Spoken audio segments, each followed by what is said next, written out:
Hello everybody, welcome to another tutorial.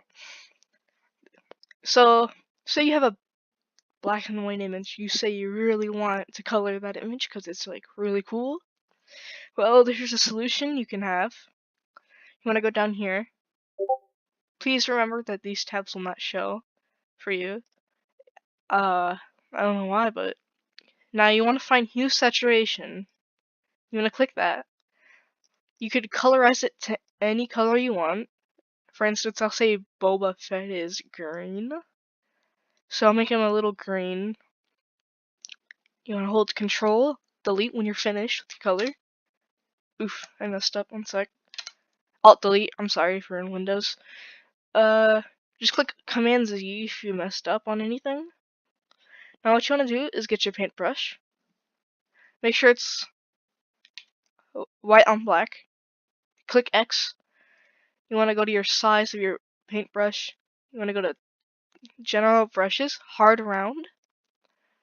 And then you may color your image on however you would like. I'll zoom in. So as you can see, it's like erasing it, but you're adding color to your picture of what you wanted. Remember, you can erase with the paint tool again. If you're messing up, you click X, but I don't recommend that because that could also break your image, and I don't recommend. So this helmet is green now, and you could do that with whatever picture you want. You could always erase the ones that are outside by selecting the eraser, and making sure you just want to erase whatever you messed up on. So, like, Boba Fett. Here's our Boba Fett, his green helmet.